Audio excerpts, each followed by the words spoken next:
علم لنا إلا ما علمتنا إنك أنت العليم الحكيم.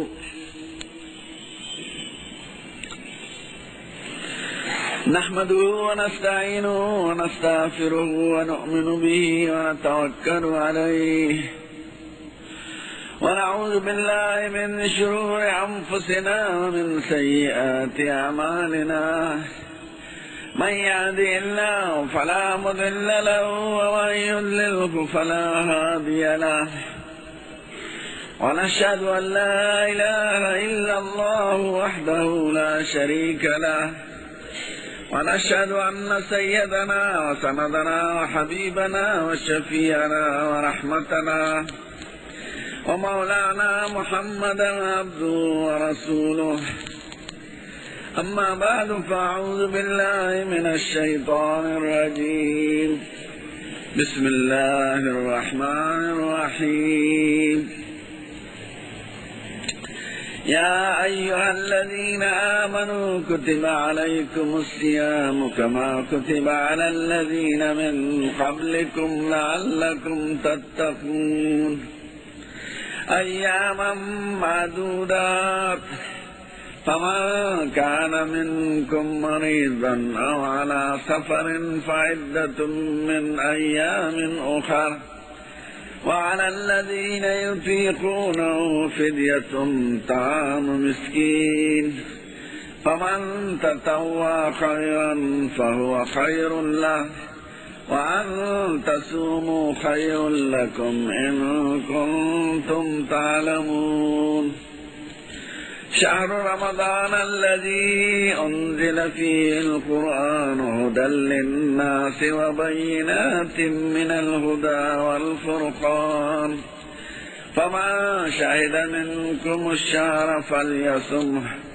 ومن كان مريضا أو على سفر فعدة من أيام أخرى. يريد الله بكم اليسر ولا يريد بكم العسر ولتكملوا العدة ولتكبروا الله على ما هداكم ولعلكم تشكرون. صدق الله مولانا العظيم. درود شريف واحد. اللهم صل على سيدنا ونبينا محمد وعلى سيدنا ونبينا محمد وبارك وسلم. زما عزت مند مشرانو او گرانو رونو دوستان، در رمضان شریف رنبه جمعه ده خدای پاک د عالم اسلام لپاره د فتح او د نصرت او د عزت او د خوشحالو یو ذریعه او میاشت وګرځي. دې وخت کې مسلمانانو باندې چې څه تکالیف دي، خدای هغه تکالیف او پریشانۍ په خپل فضل و کرم ختم کړي. خدای پاک فرمائے قرآن شریف کی دویم پارہ یا ایها الذین آمنوا، اے خلقو چی تاسو ایمانون روڑی اے ایماندارو،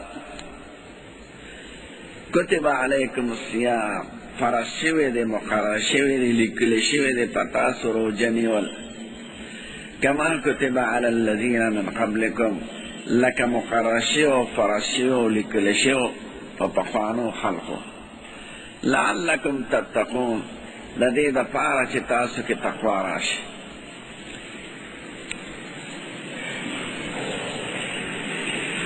خدای په خطاب مسلمانانو ته په خوږ لفظ وایي او د تسلی دپاره وایي چې ګورې دا څه ناشنا عبادت نه دی. دریم ورته دا وایي چې دې کې ګورې ستاسو د دنیا او د آخرت خیر دی. خطاب څنګه د عزت په طریقه کې خدای وایي ای د ایمان والاو، یعنی که ځان ته مؤمنان وایي نو ایمان دا تقاضا ده چې دا کار به کوې. په نورو کتابونو کې، په انجیل کې، په تورات کې، په زبور شریف کې قومونو سره خطاب دې مبارک لفظ نه دی راغلی چې یې د ایمان خلق. عام ورته وایي ای قومه، ای خلکه. کله ورسره خطاب د زناورو په لفظ راغلی دی، په سخت لفظ. د ایمان خطاب چې اے مومنانو، اے د ایمان والو، دا عزتمند خطاب دی. نه دا صرف په قرآن شریف کې مسلمانانو سره استعمال شوی دی، په تورات او انجیل کې دا نه دی.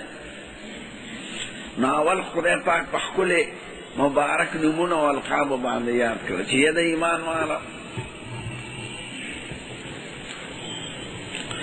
دویم داسې ښکلې صفت سره یاد کړي چې دا رستنی عمل ورته آسان کړي. یا د ایمان والو که تاسو ځان ته مؤمنان وایئ او د ایمان خاوندان وایئ، نو دام د ایمان په فرایضو کې دا خبره داخله ده. که ځان ته مؤمنان نه وایئ نو بیا ټیک خبره، لکه یو سړی د پهلوانۍ دعوه کوي، ته ورته وایې یا پهلوان راشه دا بوج اوچت کړه، نو مطلب دی دا دی چې ځان ته پهلوان وایې، نو دا خبرې خو تا ته اسانې دي.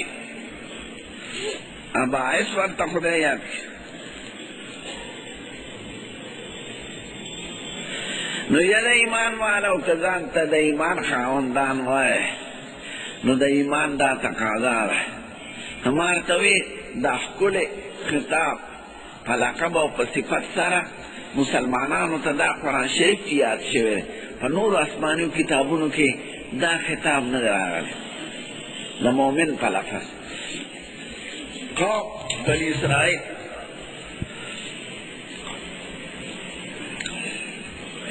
دویم ورته وایي روژه در باندې فرض شوی.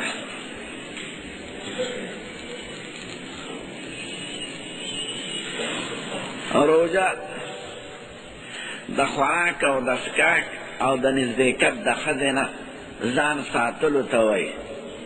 د سبا نه تر ماښامه پورې په نیت د عبادت او په دې نیت چې دا د خدای او د رسول حکم دی او دا په ما یو فرض. نو د خوراک څښاک او د نزدېکت نه ځان ساتل د سبا د راختېدو نه تر ماښام بانګه پورې په نیت د عبادت دې ته روژه وایي.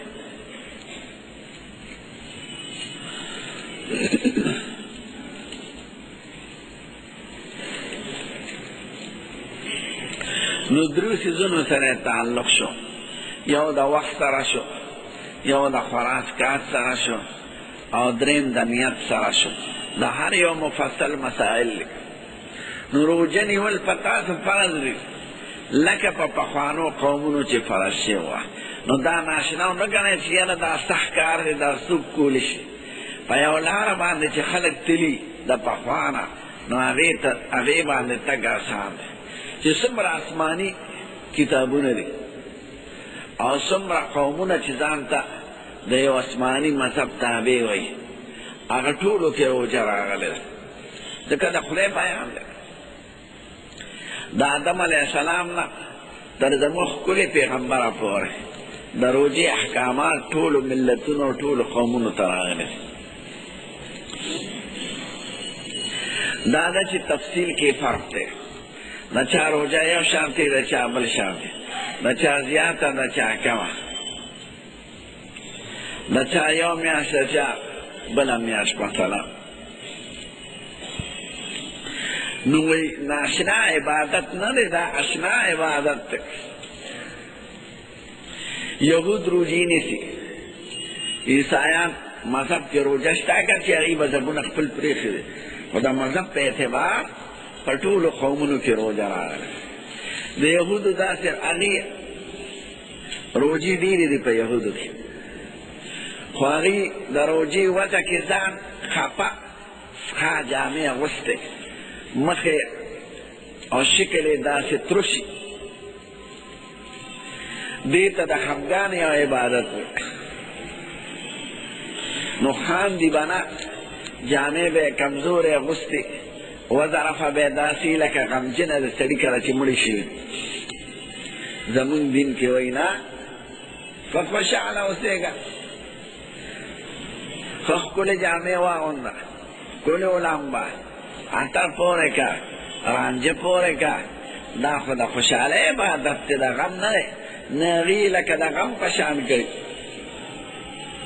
هندوانو کې م عبادت وي، دا روژه وي، او په سیکانو کې هغوی ورته برت وایي. خو د چا په یو شکل د چا په بل شکل د هندوانو کې داسې وي چې هغوی د اور پخ شوي څیز نه خوري میوه خیر دی خو چې اور ټچ کړي لکه شی روجې او ترکاری دا نه خوري او یخ څیزونه خوري نو خدای وایي عیسایانو کې روژه میاشت وه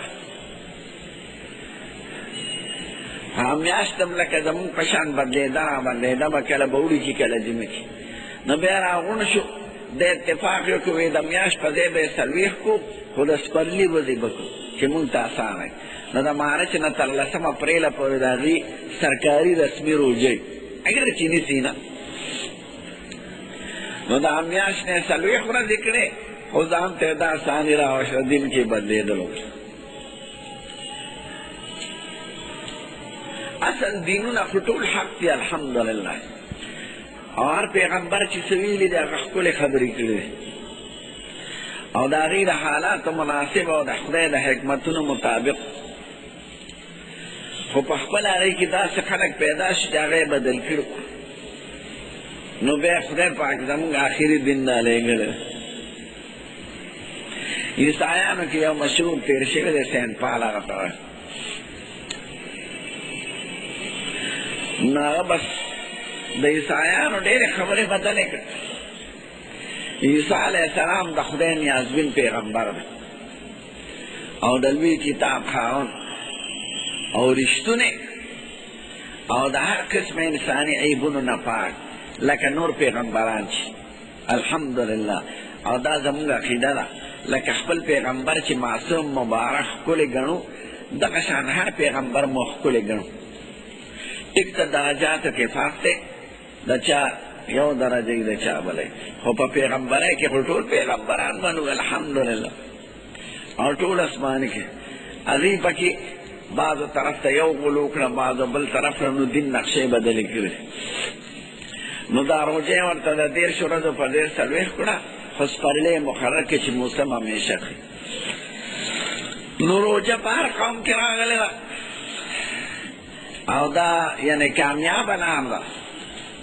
د څه دپاره ده لعلکم تتقون د دې دپاره چې تاسو کې تقوا پیدا شي تقوا معنه د غلط خبرو د غلط عمل نه ځان ساتلو ته وایي تقوا په عربی کې دې ته وایي چې په یو لاره ازغي پراتي او ته پکې قدم په احتیاط هلې چې پاسمو مې خپره نه شي یا مې ازغي جامو پورې ونه نښلي نو دا د ژوند ټولو خبرو ته شامل دی حرام و حلال کې تقوا کړو پردیو خپله کې تقوا کړو حقیقت یې صبر دی د حرامو د نارمو نه ځان بچ کولو ته صبر وایي او د صبر اجر هم بې اندازې دی دا ماده تا کې پیدا شي ځکه د ټولو فسادونو سر هغه حرص دی او لالچ دی او شهوتراني ده نو چې شهوترانۍ باندې کنټرول وکړي په دې لالچ کنټرول وکړي په حرص کنټرول وکړي تا ته به یو امن حاصل شي او سلامتیا به درته حاصل شي چې همیشه د حلالو حرامو تمیز نه کوې او د خپلو پردو ښځو تمیز نه کوې نو دنیا به دې هم سپېروي ځکه خلک به دې وایي بې عزته به شي جیلونو ته به لاړ شي دا څوک برداشت کوي چې څوک د چا خور له ورچې ښځې نه او دا څوک برداشت کوي چې د چا حرام مال په حرامه طریقه ووایي نو کمبختي نه لږ صبر ځان کې پیدا کړه دې میاشت کې دا عادات پیدا کړه نو ژوند به دې د خوشحالۍ وګورئ خدای پاک ستاسو لږې او تندې ته محتاج نه دی دا تا ښه کور غواړي که سړی روژه ونیسي نو خدای ته یې څه پیدا او که روژه وخوري نو خدای ته یې نقصان څه دی قسم دی که دا ټول جهان سل کافران شي او ټول د خدای باغیان شي نه د خدای په بادشاهۍ کې یو ویښته فرق څوک نشي راوست نه لمر کې فرق راځي نه سپوږمۍ کې فرق راځي نه موسم کې فرق راځي نو نورو څیزونو کې فرق راځي فرق به تا ته راځي ته به په غمونو مبتلا کېږي او که ټول خلک زبرګان شي هر وخت سر به سجود شي نو خدای ته څه پیدا نشته تو سر کېده په سجده خدای ته څه پیدا خدای دومره لویه بادشاهي یو ځل د دواړو جهانو سردار ناست و مازدیګر کې جماعت کې. نو دا د ابو داود شریف حدیث وی اتت السماء وحق لها ان تعد. وی اسمان چیار کی د ډیر زور د وجه او چیار والا مناسب دی. چیار دیتا وی لکه سړی په نوې کرسۍ یا په نوې میز یا نوې کټ کې کینی نو زور سره هغه چیار کوي. نو عربی کې دیتا عتید وی وی اتت السماء اسمان چیار وکړه وحق لها ان تعد چیار ور سره مناسب دی. صحابوی قربان مړی وی یو لیش داسې ځای نشته چې یو ملایکې دې پې خدای ته سجده ني لګولی. د خدای د مخلوقاتو علم او خدای ته سجدې کوونکو علم او د خدای ثنا صفت ویونکو علم هغه خدای ته دی. انسان که ووایي څه چلو شو د انسان څه حیثیت دی. نو خدای پاک وایي لعلکم تتقون دا روژه د دې دپاره ده چې تاکې ښکلې صفات پیدا شي، تاکہ ښکلي اخلاق پیدا شي، تاکہ تقوا راشي، تاکہ صبر راشي. نو مطلب دا دی که سړی روژه ونیسي او ټوله ټلویزیون ته ناست وي نو فایده یې څه وکړه. یو نسواري سړی و نسوارو باندې روژه وني ورته ماته کړي یا غیبتونو کې ورځ تېره کړي یا په جواره یا په تاش یا په سینما. د دواړو جهانو سردار وایي یو سړی روژه ونیسي او دی په غیبت مبتلی او دا کارونه وکړي نو د ده فایده څه وکړه. خوراک کاک چې کوم حلالو هغې نه یې خو ځان بند کړه او چې کوم څیز پې همیشه حرام دی په هغې کې مبتلا پاتې. غیبت نه ځان ساته هسې هم ښه نه ده خو روژه کې خو سخته ګناه ده. او ټلویزیون دا ډرامې د دروغ ټلویزیون کیسې د عشق خبرې د ښځه سړی دواړه عاشق معشوقه کې نو نتیجې یا قتل وي یا نتیجه بدعملي وي. دغه صفتونه په سړي کې پیدا کړي چې ناکامیابه شي یو بل نه درز وباسي او که کامیاب شي یو بل سره نکاح خو خبره ده خو کله بغیر نکاح تقاضا پوره کړي تبلیغ والو خبره. نو انجام یې خراب دی نه چې څوک روژه ونیسي او په ټلویزیون وخت تېر کړي یا په سینما وخت تېر کړي یا په تاش نو دا ښه کار نه.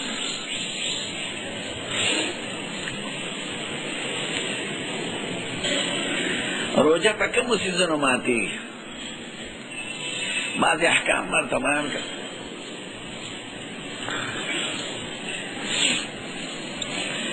عربی کې زمونږ فقهای کرام وایي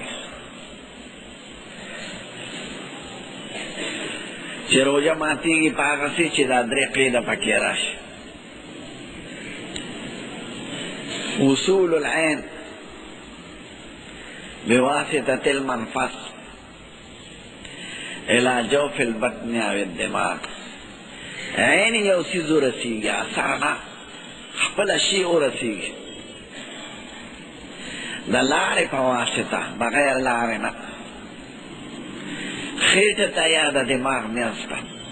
نو چې دا درې قیدونه پکې راشي عین شي ورسي اثر سړی چې ولامبي هم بدن یې ښکلي شي او طبیعت یې ښه شي تم دی ماته شي خو هغه اثر رسي اوبه خو نه دي رسېدل. نو عین شي ورسي اثر نه یا سړی سر مالش کړي یا تیل پې ومږي نو د هغې اثر رسي په خپله شی نه رسي. دویم د لارې په واسطه یې نو که په غوښه په واسطه ورسي نو هغې باندې روژه نه ماتي. یو سړي زخم د لاس کې او څه پې واچول دارو نو په هغې روژه نه ماتېږي. یا د ضرورت وخت کې ستن ووایي نو که ستن د غږي او که ستن د پلي او که ستن د غوښې او که ستن د څرمنې څلور قسمه ستنې نو په دې روژه نه ماتېږي ځکه د لارې په واسطه نه دی.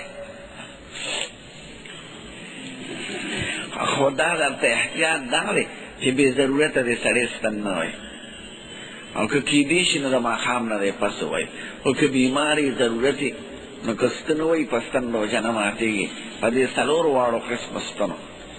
ګولیکوز د دوا دپاره مې بیا روژه خرابوي یا لاندې نه پیچکاري څوک ولګوي بعضې خېټه بنده شي هوا بنده شي بادې بند شي نو پاگے علیمہ چی ورطاوی پاگے روجہ ماتی او پدے نور استن روجہ نماتی. بل دماغ تا ورسیگی یا خیٹی تا که دماغ او خیٹی تا نرسی لکه پا غوخه کی دارو حل شي پاگے روجہ نماتی. نو اصول العین عین شی اثر نا او بواسطة المنفس دا لار پا ذریعہ پو دا لار دا خلا لار دا گوگون لار دی او لاند دوارا اندامون لار دی. نو دا دغی پا واسطه چه ورسیگی نالی روجہ ماتی او خیٹی تا ورسیگی یا مازغوتا دا یا دویم سیزونو تا بگوره چه کم شیده هر هغه شی چې غذا وي یا هر هغه شی چې دوا وي د دې قصدن خوراک سره روژه ماتېږي او کفاره هم پرې لازمیږي. غذا لکه خوراک کاک دا څیزونه ټماټر لوګان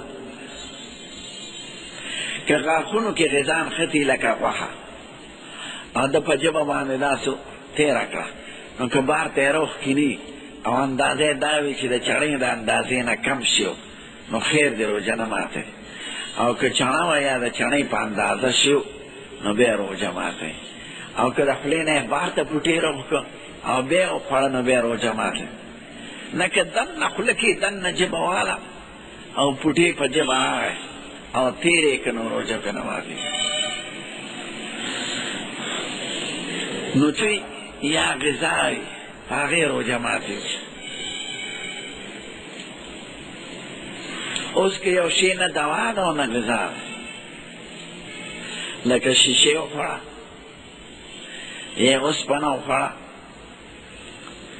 یا کوټکاڼه وخوړه یا شګه وخوړه یا خاوره وخوړه روژه یې ماته شو کفاره پرې نه لازمېږي. ځکه دا نه دوا ده او نه غذا ده. شیشه خو دارو نه دی او نه غذا ده. اوسپنه نه دارو دی نه غذا ده. خاوره نه دارو دی نه غذا ده. شګه نه دارو دی نه غذا ده. چې دارو وي یا غذا وي نو په هغې روژه هم ماتېږي او کفاره هم پرې لازمېږي. او که غذا نه وي او نه دوا وي نو په هغې روژه ماتېږي خو کفاره پرې نه لازمېږي. قضا به راوړي صرف یوه. اوس خوشبویي چې کوم لوګي نه لري د هغې په بوی کولو باندې په روژه سره فرق نه پروسي لکه عطر ګلاب بوټې او رامبیل وغیره چې کوم لوګي نه لري هر قسمه خوشبویي چې خوشبویه کوي په هغې روژه باندې څه اثر نه پروسي. او که داسې خوشبویي چې لوګي لري لکه دا ډکي چې جوماتونو کې خلک بلی یا د عودو ډکي او بل کړي او دی لوگی قصدن تیرائی نو روجه ماتیگی کفاره پی نلازمیگی.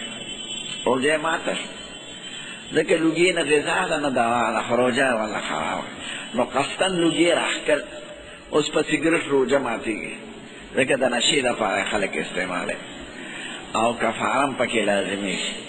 او نسوار بانے نسوارو ازدارسی دا خلی پا ذریعه و دا لارو پا ذریعه دا تا دن نقیده تا نو کنی دا خیده مطابق پکار دارا چه روجه پی مارتا نشی پا نسوارو چه پا جب ایخی او بیدا سینیولی جمع او بید تویکی خدانا چه دا دی ازدار لارو سر یو دیکی او چه لارو تیری نو غدن ناصر رسی او سگریٹم کلوگیره خو چونکه نشا او نشی سیزونو نا حضور پاک منع کرده دا نو دا خطرناک سیزونه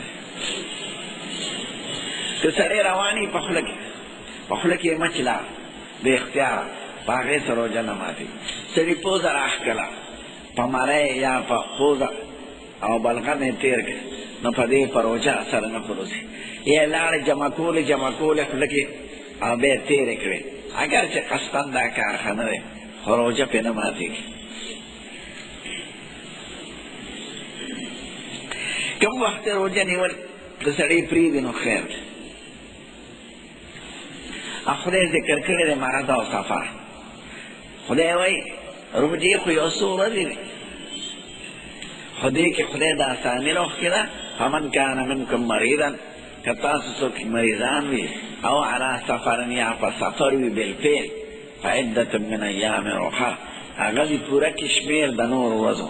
یعنې که روژې وننوله نو بیا یې د شمېر د نورو ورځو پوره کړي. مرض څه ته وایي او سفر څه ته وایي؟ مرض هغه بیماری ته وایي چې روژه نیول پکې ده ته تکلیف رسوي، یا دې په خپل خیال وایي چې زه پې زیاتېږم، یا ورته یو مسلمان حکیم ډاکټر وایي چې روژه مه نیسه دې وخت کې زیاتېږي، نو دغه وخت کې روژه نیول وله که نه نیسي نو خیر دی. بعضې مرض روژه سره تعلق نه لري، هغه مرض کې د روژې نه نیولو اجازت دی چې هغه مرض کې روژه نیول بیا ده ته نقصان یا د خپل ګمان دا وي، یا ورته مسلمان حکیم ډاکټر وایي. کافر او فاسق فاجر په حکیم دی وایي عمل نه کوي، چې مسلمان ډاکټر او مسلمان په خپله متقي پرهیزګار چې روژې نیسي هغه ورته ووایي چې روژه ستا دپاره نقصانې ده، یا د په خپله په تجربه معلومه کړي نو خیر. خو لکه د ګردو بیمار هغه ته هر وخت د اوبو ضرورت دی، نو هغه ته روژې که نه نیسي نو خیر. یا د شوګر بیماری او ډاکټر ورته وایي چې اوبه څښه خامخا کنې روژه ورته تکلیف رسوي، یا بل څه داسې بیماري په هغې حکیمان پوهېږي. دویم سفر دی. سفر دی وخت کې 75 کیلومتر چې د خپل ښار نه لرې یو ځای ته دی نو دې ته یا زیات نو دې ته سفر وایي. خو د ښار د آخري حد نه د هغې کلي د سر حده پورې چې 75 کیلومتر جوړېږي نو دا سفر دی. که د دې نه کم وي نو سفر نه دی. د کور نه به نیسه دی، کله ښاري اوږدی لکه زمونږ پېښور. پېښور خو د جمرود نه شروع شوي تقریبا یا د کارخانو نه، نو هغه ځای نه به نیسه دی، نه چې د پېښور آخري چونګې وي یا څوکۍ وي چې د ښار او د بلدیې هغه حد ختم شي، د هغه ځای نه به ایسه دی. او چې کوم ځای ته ځې د هغې به هم څه نیسه دی، خپل کور به نیسه دی. نو ستا د ښار د یو طرف نه د هغه بل ځای د سره پورې چې 75 کیلومتر یا د دې نه زیات جوړېږي نو دا سفر دی. که په هغه ورځ دی هم خیر دی، که شپه کې هم خیر دی، که یو ځای ته ځي او د 15 ورځو نیت دی هلته یې نو بیا سفر ختمېږي. او چې د 15 نه کم وي نو ته مسافر یې. لکه سړی لاهور ته لاړ شي 2-3 ورځو 4 ورځو لپاره، نو تا ته د اجازت شته چې ته روژه ونیسه. دا که روژه مو نیوله نو ثواب دی پکې، خو که مو نه نیوله نو ګناهګار نه یې. ځکه چې سړي ونیسي نو یو خو د رمضان هغه برکات او خیرات یې نصیب شي، فضایل او ثوابونه. دویم دا چې قضا نیول ګران کار دی. روژه چې نیسي خو د عامو خلکو به روژه او ټولونه بند او خوراک کاک نه میلاوېږي، او چې بیا خلک خوراک کاک کوي او ته روژه نیسي نو بیا سړي ته ګران وي. نو د قضا نه هغه وخت روژه ښه ده که سړی سفر کې ونیسي. دا ده که داسې سفر وي چې بیا تکلیف ورته رسوي او دی خامخا شیخي کوي نو شریعت دا نه خوښ. د دواړو جهانو سردار به کله ماسپښین یا مازدیګر قصدن روژه ماته کړه په سفر کې چې خلکو ته مسله معلومه شي. یو ځل یې صحابو ته په خپله یې روژه ماته کړه، نو چا روژه ماته کړه چا ماته نه کړه. نو ماښام کې وایي دا چې چا روژه ماته کړه دوی ته خدای د دې نورو ثوابونه میلاو کړه، ځکه دوی خدمت وکړه او مې روژه ماته کړه، د شریعت حکم باندې عمل یې وکړه او مې د دې نورو خدمت وکړه. او چې سړی داسې پروت یو ځل یو صحابي ولید، سخته ګرمي وه او سفر هم صحابو کوجه وه، د نبي کریم هم کوجه وه او ده روژه نیولې وه. نو هلته خو عربو کې خو ډېره سخته ګرمي ده، ګرمۍ په ورځو کې که مو لیدله حیران به شئ چې خدای دې ملک کې روژه نیول څومره ګران کار. د دې ماسپښین کې پې خلکو څادرونه نیولي، لامده څادرونه، او چا ورته ببوزې واغه، چا ورته لمنې واغې. نبي کریم وایي څه چل دی؟ وایي دا د فلانکي سړي روژه ده، نورو خلکو روژه نه ده او د هغه روژه کړه. ما فقهاء شو لیس من البر صيام فی السفر، په داسې حالت کې روژه کې ثواب نشته، په هغه اسانۍ عمل نه کوه. خدای پاک په دې خوشحاله وي چې د اسانۍ په صورتونو کې په اسانۍ عمل وشي او د سختۍ په صورتونو کې په سختۍ عمل وشي. چې سړی همیشه په سختۍ عمل کوي نو بیا به سال نه پنچري نه، خدای په دې خوشحالېږي. نو اسانۍ وخت کې اسانۍ پکار. نو سفر کې او په مرض کې د شریعت د طرفه د قرآن شریف د حکم دی که سړی روژه ونه نیسي نو خیر دی.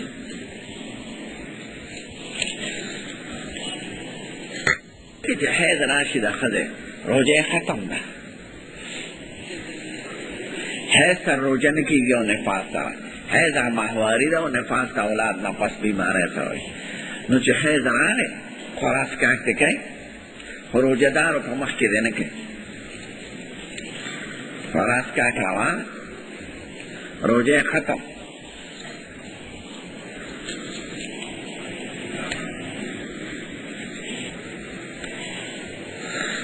ته چې ویلې خیر دې مونږ شوی دی. جنۍ خاوند مړ شو او ورثه د یو وارث سره په زور د هغې نکاح وکړه، ګوام پکې نو په زور او په دمکۍ خو نکاح نه کېږي. پلار هم لور نشي واده کولی چې عاقله بالغه وي، بادشاه هم نشي واده کولی، نو یو وارث یې څنګه واده کوي؟ او بیا چې لا ګوان هم پکې نه، نو دا د پښتنو د بعضې قبایلو آخري درجه ظلم دی چې په دې مسلماني او اسلامي بدنامه کړې ده. خلک وایي جوړ اسلام کې دا دی چې په ښځو ظلم کوی. نه، په اسلام کې او زمونږ په دین کې چې د ښځو کوم حقوق دی قسم دی که دا د دنیا په یو قومونو کې وي. دا اوس د ازادۍ په نوم چې شروع شوي دی د دوی د مخکې تهذیب نه تاسو خبر چې نه حیران شئ. انګریزانو سن 1925 کې ښځې ته د ملکیت حق ورکړل، یعنې ښځې به دوکان اخیستی نه شو، ځمکه به یې نه شو اخیستی، غوی یې نه شو اخیستی. وایي د ښځې مثال د حیوان دی، لکه غوا او میخه چې مالکه کېدی نه شي نو ښځه هم مالکه کېدی نه شي. دا سن 25 نه هغوی دا قانون پاس کړی.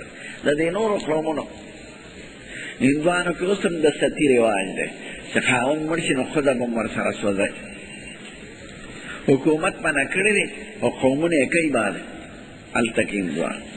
سیکانو کې ښځه چې هغه یو سړي وکړي پلار مثلا نو زامن هم پکې شریک او یا څلور پنځه وروڼه وي نو مشر رول له وکړي نو هغه نور هم ورسره ګزاره کوي.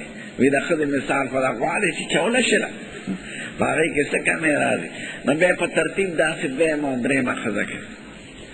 زمونږ 1400 کاله نه مخکې زمونږ ښکلي پیغمبره ښکلي کتاب کې د ښځو چې کوم حقونه ذکر دی دا د دنیا په یو مذهب دی نور دا اوس متاثره شوي دي د اسلام.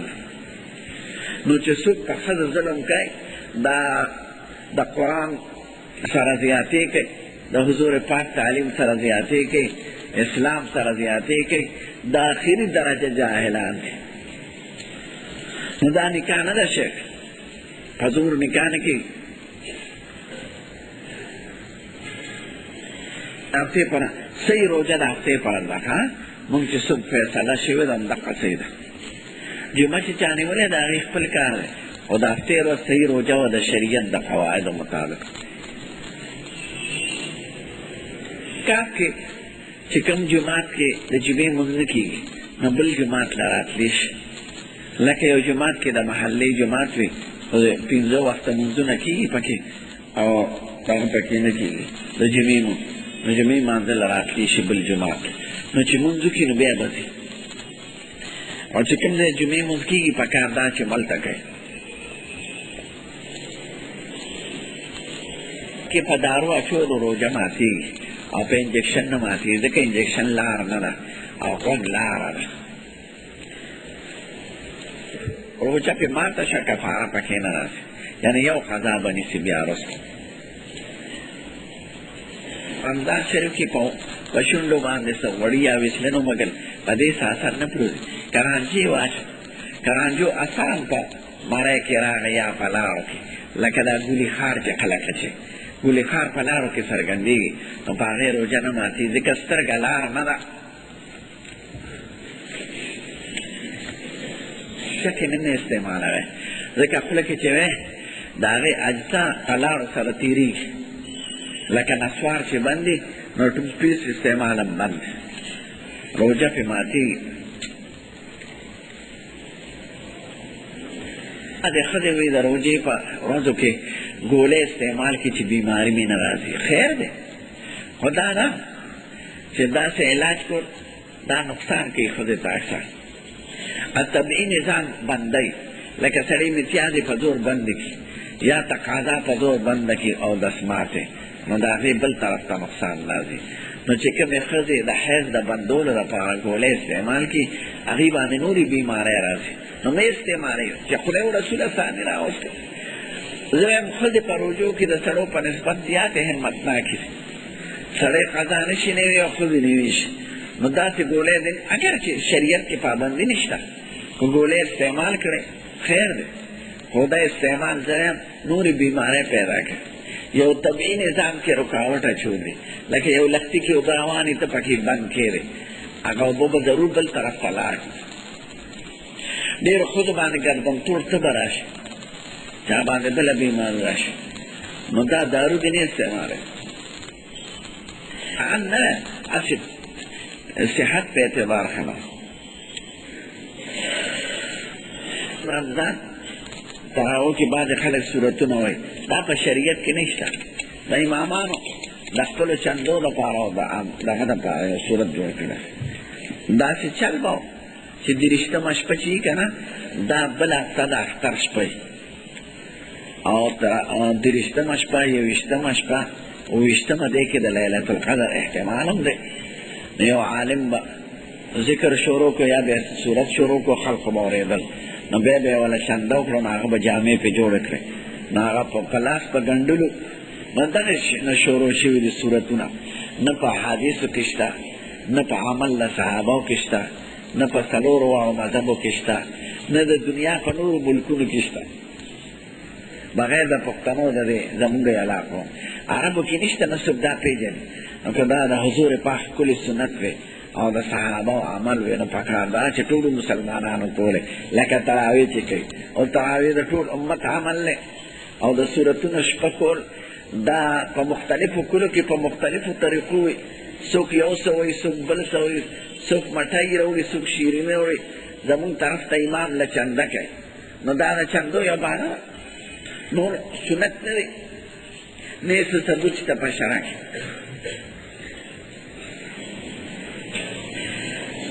په څو باندې روژه نه ماتېږي که په خپله راشي، په خپله به یې نه راولي چې ګوته په مرۍ کې وټومبي، او که په خپله یې راوسته خو که لږ قی وي نو په هغې روژه نه ماتېږي، او که ډېر قی وي نو روژه پرې ماتېږي، او چې په خپله راشي قی په هغې روژه نه ماتېږي.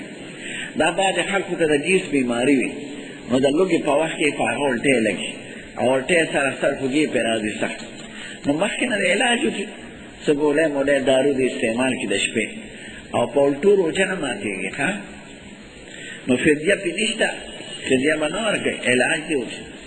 دا داسې مرض نه دی چې کنې ختمېدونکی نه. زکات په پیسو جماعت جوړېږي که نه؟ نه، زکات دپاره دا ضرور ده چې یو فقیر مسلمان له به یې ورکړي، دا شته. اوس د هغه خوښه ده چې څه پرې کوي، او که یو طالب د سړي رشته دار یې هغه له ورکول څنګه دی، خو ډېر زیات ثواب دی، ځکه 2 ثوابه دې وګټل، هم د زکات ادا شو، هم د صله رحمي وکړه. نو اول خو به زکات د خپلو نه شروع کړې، په پرونو کې، په ماماګانو کې، په ترونو کې، په خاندان کې چې غریب وي اول هغې له ورکړه، او بیا چې د علم والی سبق پې وایي نو د هغې خو ډېر زیات ثواب دی. لیکلي دي چې زما د خور د 8 میاشتو حمل دی، او خاوند ورته وایي چې دا لرګه کنې طلاقوم دی، دا خاوند دی سخت مجرم دی، او لرکول چې 8 میاشتو ته رسېدلي به د قتل په ګناه کې راځي. د 3 میاشتو 18 ورځو پورې اجازت وي د یو ښځې که امید شوي، او 3 میاشتې 18 ورځې پورې لا یعنې پوره شوي نه نو خیر دی، ځکه د هغې معصوم حقیقت وینه ده، نو وینه یې وښکله، او چې د دې مودې نه پس وي نو هغه انسان شي، بیا پکې روح پوکوالی شي، او بیا یې خو غورځولی یو انسان قتل کولی، نو دا سړی هم سخت مجرم دی، او که خدای خبره ومنله دا مجرمه ده، ځکه ښځه باندې د خاوند ناروا خبرې منل نشته. اوس که خاوند ښځې ته د دې بل جانب تقاضا وکړي چې ما سره کوروالی په بل طرف وکړه، ښځه به یې نه مني، یا ورته حیض کې تقاضا وکړي، یا څلوېښتۍ کې، یا په روژه کې ورته وایي زه مرداره، یا ورته وایي ما له ډوډۍ پخه کړه. نو د خدای او د رسول په مقابله کې به د خاوند حکم منل نشته. نو په داسې حکم کې د ښځه د خاوند حکم نه مني.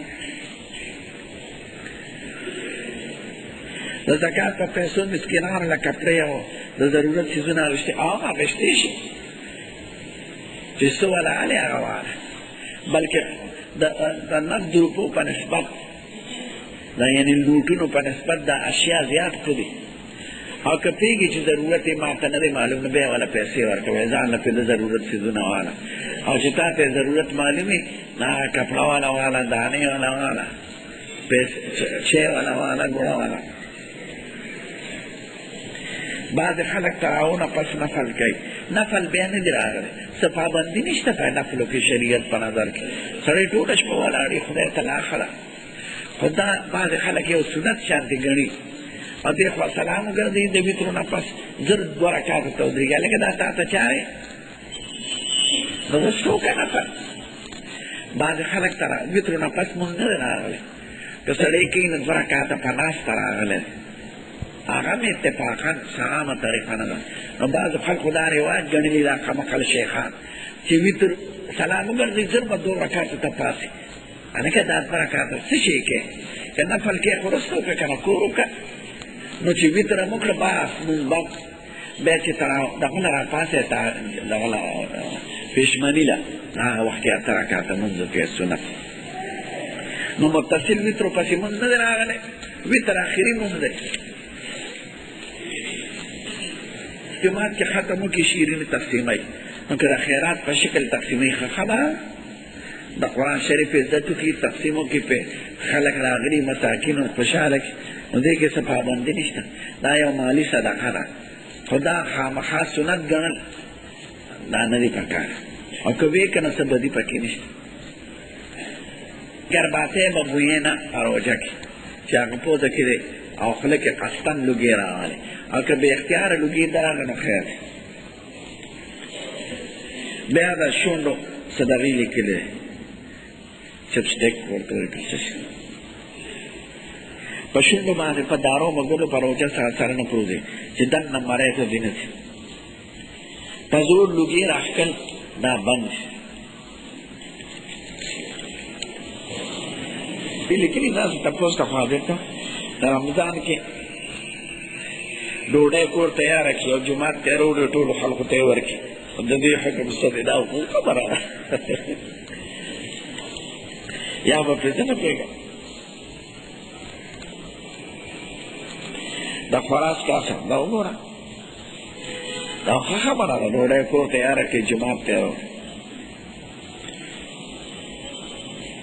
قرض نو قرض د زکات کې نه پرېږدئ، هغه ته وایي وروره قرض ماله راوړه زه درله زکات در کوم، یا په یو لاس زکات ورکړه دا زکات دی، بیا ترې واله ماله خپل قرض راکړه. نه در کوي په زور هم ترې اخیستی شي، د مری نه یې ونیسه، ځکه قرض سړی په زور هم اخیستی شي. خو ورکول په زکات کې ضروري دی چې یو شی چاله ورکړي په لاس. سړی د ښځې سره هسې په کټ کې ملاس دی، په روژه سره سر نه پروځي، خو نوجوان سړی دی دې نه ځان ساتي.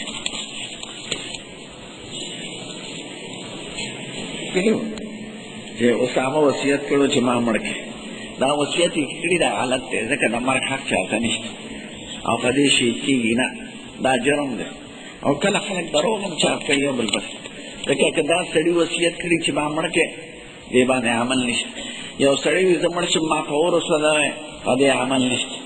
یو سړی وي زه چې مړ شم ژوند مې کې په دې عمل نشته. یو سړی وي زه مړ شم ما خښوی یم په دې عمل نشته. نه چې مړ شو د هغه اختیار نشته. او چې بل ته وایي ما مړ کړه دا خودکشي کوي، خودکشي په اسلام کې بند ده. بیا خو هر څه خرابې نو که د هغه دا کړي خو غلطي کړې ده. او که بل څوک ورپسې دروغ وایي نو هغه زه نه شم ویلی، ورپسې خلک دروغ وایي. که یو ښځې خاوند مړ شي نو مور پلار کره یا خپلو کره تللی شي او که ضرورت یې تللی شي خو شپه به نه تېروي شپې له به کور ته راځي په مانځه کې په ړومبي رکعت کې د دېرشمې پارې څه آیتونه ووې او په دویم رکعت کې د ړومبۍ ووې قصدن دا نه ده پکار خو که قصدن کوي نو مونځ مکروه کېږي او که په ایره وکړه نو خیر د زکات او فطرانه ورکولی شي او ورور حق د ټولو نه مخکې دی چې غریب وي فقیر اول به د وروڼو خویندو نه شروع کې خپل خاندان کې ګوره بیا ګاونډیانو نه بیا د کلي خلکو نه بار ته به زکات نه وباسې هلې وخت کېږي چې یو مسلمانانو باندې څلوېښت غم راغلی جهاد یا څه زلزله یا د علم کار کېږي د دین نو داسې یا د خپل بار کلي کې خپل د بار کلي کې اوسېږي نه لګېږي یعنې زکات به د خپل کلي نه بار ته نه وباسي پیسو په دې کپړې ورکړي ډېره ښه ده کپړې والا والا او هغې روپۍ ومه مور خور له ورکې دا ورته مه وایه چې خور دا زکات دی ځکه هغه به شرمېږي ورته یې دا مې دله اختر راوړی دی دا مې دله شوقدر راوړی دی خو نیت پکې د زکات کوه نو د زکات نیت چې که نه نو په هر نوم یې چې ورکې زکات پې شوی که ورته وایې هدیه ده که ورته وایې اختر دی که وایې شوقدر دی که وایې روژه ده فطرانه اوس هم ورکولی شي د اختر نه مخکې واجبېږي د اختر په سبا څنګه هند په باره کې راغلي د پیشنګویي خو کله به کېږي دا حضور پاک نه دی ویلی ان تدلو ما الله تدلو خو آیات چې څنګه راغلی دی هغه شان به یې وایې د ځان نه به پکې څه نه وایې ته به الله تدلو نه وایې ان تدلو به وایې یبین الله لکم ان تدلو کې د جماعت چت ته خطې شي که لار دننه په جماعت کې او اخبار ما ورته اخبار څه منع نه دی خو تصویرونه منع دي نو چې کوم اخبار کې تصویرونه وي هغه جومات ته راوړل بند دي نور اخبار لوستل بند نه دي په اعتکاف که رساله وي دیني یا اخبار وي چې تصویرونه پکې نه لکه روزنامه اسلام دی یا ضرب مومن وغیره دې کې تصویرونه نه د جاندار څیزونو هغه جومات کې کتې شي او چې کوم اخبار کې تصویرونه لکه د عام اخبارات د هغې جومات ته راوړل بند دي نور په اعتکاف یې اثر نشته اعتکاف یې په موبایل فون باندې ښځې سره خبرې کوي خیر دی بلکې ښځه والا راشي خبرې ورسره کوي هم خیر دی مسجد نبوي کې به پخوا زنانو به ډوډۍ راوړی د دواړو جهانو سردار زمانه کې به بیبیانو هغې له ډوډۍ راوړی اوس ډوډۍ بنده ده نو خلک بار ته اوسي نو ښځې سره خبرې کولی شي په ټیلیفون او چې راشي در سره دا چې چا څه لیکلي زما دومره تنخواه ده ګزاره مې پرې ګرانه ده او دومره پیسې را باندې خرج دي که زکات څوک درکوي اخیستې شي بلکل له پیسې ورکړې دي د تجارت په نفس ما ورته وایي چې څومره مناسب ګڼئ ماله راکړئ نه فیصله وکړئ مخکې او دا مې ورته ویلي چې د نقصان زه ذمهوار نه نه مضاربت کې نو نقصان هم ذمهوار او ګټه دې ورسره او فیصله وکړه داسې ګمنامه معامله مه کوه دې کې جګړه راځي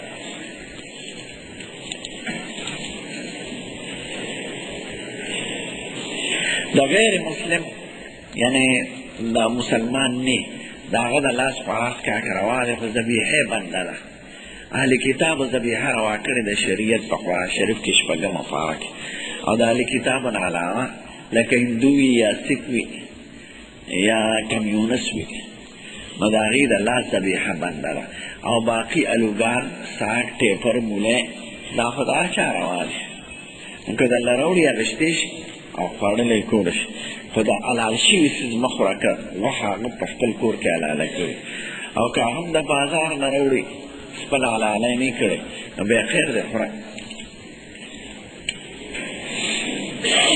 چاوې چې ما واورېدل چې د حضور مبارک ډومبۍ بي حضرت خدیجة الکبرا بغیر جنازې دفن شوه ما ته خو یاد نه دی خو کېدی شي چې هغه وخت کې هغه احکام نور راغل ځکه مونځونه هم پنځه نو فرض شوي هغه وخت د خدیجة الکبرا او د ابو طالب صاحب د وفات ده، دا دواړه په یو کال وفات شوي دي، 3 میاشتې فاصله او دواړه ښخم دي په مکه مکرمه کې.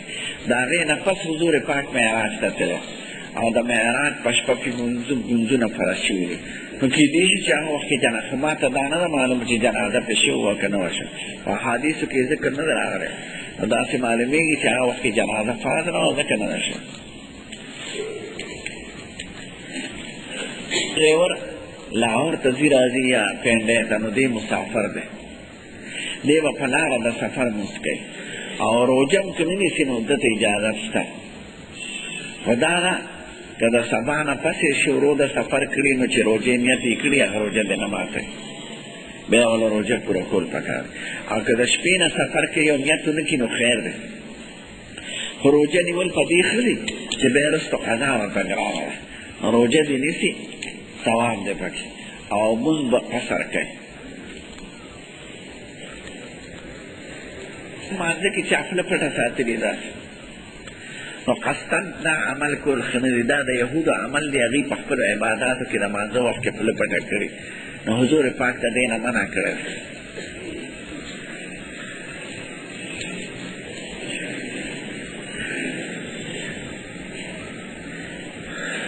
زموږ جومات ته حافظ راوستی کېږي او د ختم په ورځ پیسې ورکوي د 5,000 نه 8,000 پورې، نو مونږ ورپسې څنګه دی که دا پیسې مخکې شرط کړي چې ماله به راکوی نو بیا ښه کار نه وی. او که خلک وله چندو کړي د احسان په شکل چې زمونږ سره د احسان وکړه چې وخت یې راکړه مونځ یې راکړه نو بیا خیر. شرط کول یې ښه نشته او بغیر شرط امام هم که یو ځای کې امام وي او دا پوهېږي چې دا خلک بغیر د زکات ته بل څه ورسره نشته نو شرط کوي دی نه. خو که چا زکات ورکړه وعدې لیکل کېږي پرې، او که چا ورنکړه غوستې ترې نه شي. سرمن هم دا حکم دی، یوازې حافظ خو نه دی، دا سرمن امامان وایي دا زما حق دی، نو دا شرعي حق نشته. سرمن چې د قرباني وکړه چې چاله ورکړي، خو که دی په دې غرض ورکړي چې دا زموږ عالم دی، زموږ امام دی، دی مسکین دی، ده سره احسان کول پکار دی، نو په دې نیت ورکړي نو ټیک ده. نو زکات هم که امام له ورکوي یا حافظ له څوک چنده کوي په دې چې د مونږ ته قرآن شریف وورو او ښه سړی ده نو خیر. خو شرط دې نه دي مخکې نه بالمال جایز دی د متأخرینو د فتوی مطابق. او دا چې کوم علاقو قبایلي علاقو کې ناست او په زور د خلکو نه پیسې دي نو دا خو جرم دی، ځکه په څه حق دی علي که دا په دې علي چې موږ د لارې څوکۍ کوو د څوکۍ بدل دی یو مزدوري ده نو بیا هم د رواج مطابق بالي چې هغه قوم کې څومره رواج دي. او هسې تی چونګي علي بس دا زموږ حق دی نو هسې نشته چې دا لار زموږ نه په دې به تېرېږي نه نو ټیک ته بیا اخیستې شي، ځکه لاره باندې تېرېدل هم یو حق دی د مالک که بل سړي نه پرېږدي. خو دا د اسلام د تعلیماتو نه ډېر لرې دی، ځکه چې لاره تېرېدو باندې لارې ته څه نقصان رسي. یو مسلمان سره احسان وکړه، کنې د لارې حق سړی خرڅول هم شي اخیستې هم شي، لکه دا قبضه چې خلک خرڅوي او پګړۍ ورته وایي هلکه دا پټکې په 8 لکه په پګړۍ خرڅ نو دې ته حق قبضه وایي، نو حق قبضه خرڅولی شي.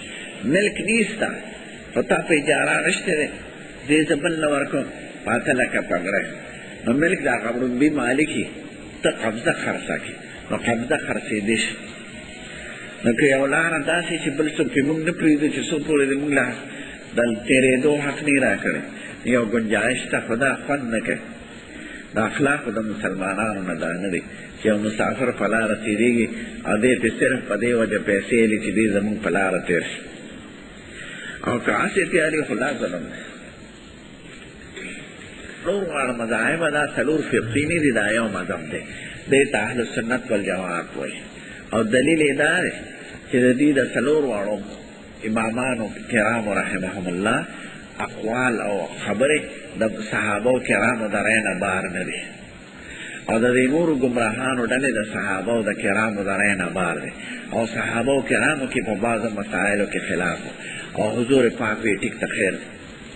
یو ځل یو صحابي قرأت لوسته د سورت فرقان یو شو، عمر صاحب د مرای نه ونیوې دا څه وی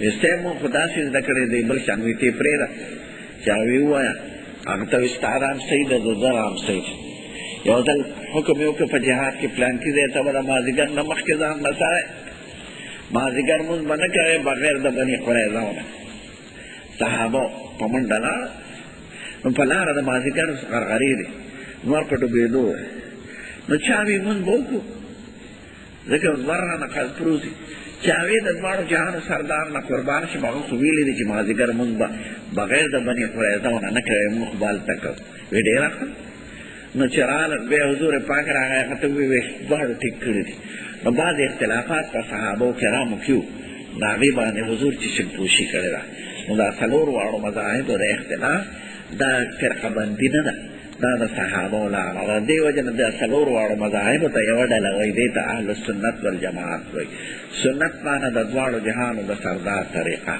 او جماعت معنی د صحابو جماعت د محمدین ګلبدین د ارشا جماعت نه د صحابو اوس خلک په قبرونو جنډه اوچته کوي د اهل سنت والجماعت دی هلکه دا خو نه دی څوک عرشیم شروع کړي د اهل سنت والجماعت هغې صحابو خو دا نه دی نو بعض صحابو به لکه امام پسې قرت وي بعضو به نه وي چا به په زوره کې نه وي په پټه کې به وي نو صحابو کې بعضو به چا به لاسونه اوچتون دې ځای پورې چا به دې ځای پورې چا به دې ځای پورې او صحابو نو چا امامانو د یو صحابي قول اختیار کړی چا د بل چا به لاسونه لږ بره کېښودل داسې چا به د نامه د لاندې کېښودل نو دا څلور واړه مذهبه دا یوه ډله ده الحمدلله او ځکه دا د صحابو په طریقه ده او صحابو کې دې مسلو کې اختلاف و او دا جایز دي عقیده یو وه اصول یو فرعي مسایلو کې اختلاف و او دې کې حضور پاک گنجایش پرېښې دی خیر د دواړه کې صحیح دي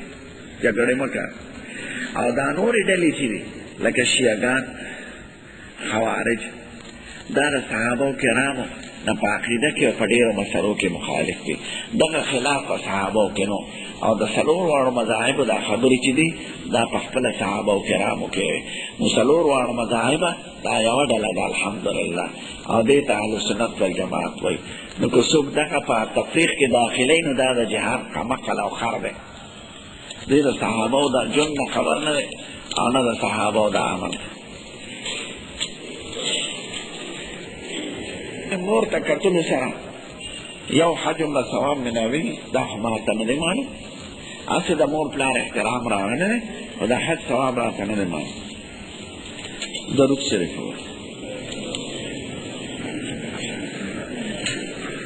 الحمدلله رب العالمین